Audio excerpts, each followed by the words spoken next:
One of the things that may happen as you grow up the leadership ladder is that you might be invited to take part in a panel discussion. This can happen at a conference, at an internal meeting. Today, I want to explore being a panelist, and I want to give you some tips on how you can go from boring to be outstanding and be the star of a panel.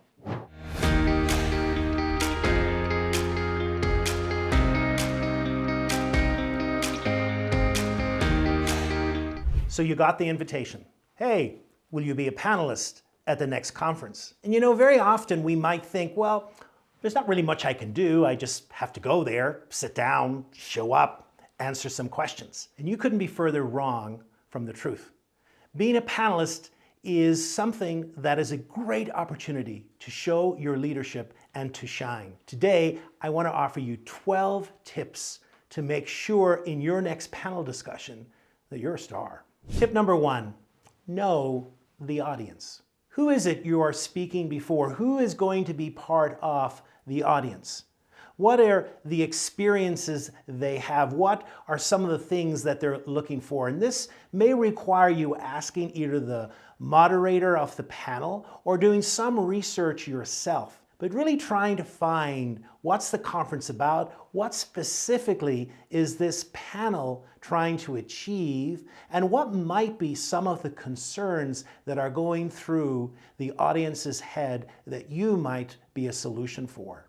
Tip number 2 is understand your role. Why were you invited to be part of the panel? What is something unique that you can bring to this panel? Understanding your role may also help you, therefore, as you prepare, because you perhaps have a certain expertise, a certain area of knowledge that they're looking to include in the panel. Tip number 3, have a goal in mind. Whenever we do a talk or a presentation, we all instinctively know that we should have an outline, that we should have a goal in mind, but we should also do the same thing when it comes to being part of a panel. What is it you're looking to achieve in this panel? What is your goal? Is it showing that you're an expert in your field? Is it showing some of the achievements of the organization that you are part of? Are you there as part of a change catalyst? Are you there to disturb and to channel? So therefore, it's really important to ask yourself, what is my goal by being part of this panel? Tip number 4, stick to your message. There is nothing more annoying than having a panelist who is just going on and on and on. That they're going from different question to different question and answering questions perhaps that they really don't have the expertise to answer. So stick to the message. What is your goal? Be consistent in that message. And if a question comes your way that you really don't feel that you have the expertise to answer, defer it. Give it to someone else. People appreciate panelists who say, you know what, that's not my expertise, but I think it may be one of the other panelists' expertise. Tip number 5, deliver your content as much as possible in stories.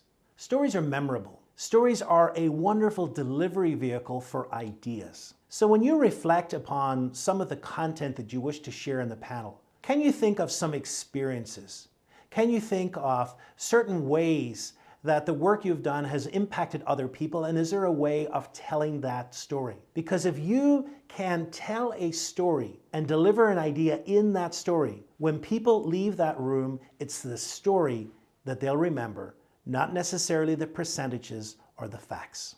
Stories are sticky. Tip number 6, remember you are on the moment the panel begins and the moment you walk on stage. You see, being part of a panel is tricky because sometimes you're seated on a sofa, you're there with other people, and it's easy to kind of think you're just in this nice little conversation with other people. And yet you are facing a whole audience, and they're looking at you even when you're not speaking. So remember your body language when you are not speaking. Remember that you are on. Pay attention to the person that's speaking. Remember, you're always on. Tip number 7, try and begin with an intention grabber.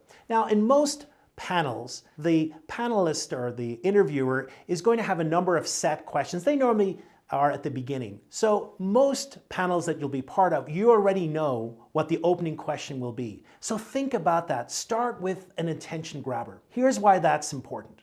Because the brain loves to be disrupted. When the brain is disrupted, it becomes memorable, and you want to be memorable as a panelist. So try and begin with something different, not just, hi, my name is... Try and begin with something different, with an interesting fact, with a story, something that grabs the attention of people. Tip number 8, remember, this is all about the audience. And so how can we involve the audience? Simple ways of doing this is by throwing out a question, asking for a show of hands, doing something that keeps the audience in mind and absolutely engages them. The more engagement you have with the audience, the more memorable you'll be as a panelist. Number 9, keep it plain, keep it simple, keep it short. One of the dangers or one of the temptations of being part of any panelist when you get involved in industry jargon is to go off with all the different acronyms. I was at a conference a few weeks ago at which there was a panel. One of the panelists was talking about the BDGGF and the FFBBC, and I'm saying, I haven't a clue what they're talking about. So always presume that there are people in the audience who don't know industry jargon or concepts, and try and keep your answers simple and try and keep them succinct and short. If you do, people will remember that and be thankful to you.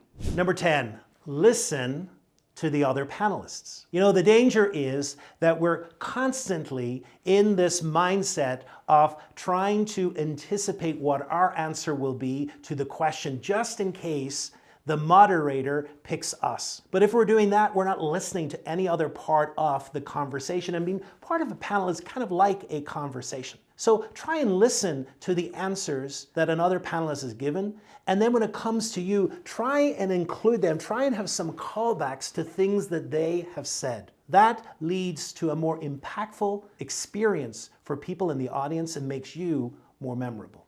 Tip number 11, keep the energy up. You know, sometimes panels happen at the deadly hour of just either before or after lunch. And they, let's face it, can be snooze fests. Sometimes panels can happen where you're behind a desk and you're only seeing some of the hands and the faces. So it's really important for you to come in with as much energy as possible, to really drive the energy up if at all possible, because that will make you memorable and it'll make you stand out in that panel.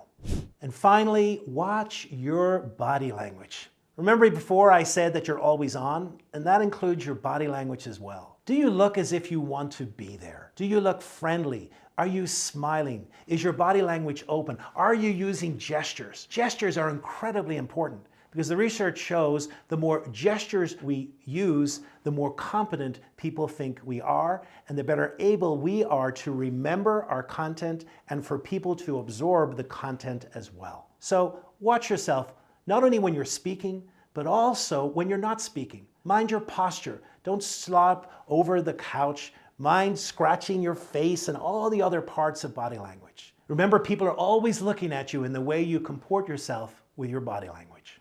You've been asked to be a panelist. This is an opportunity for you to shine as a great communicator and show what a professional you are. Try and follow these 12 tips. If you integrate them into your next panelist experience, believe me, you will outshine everyone else on that panel.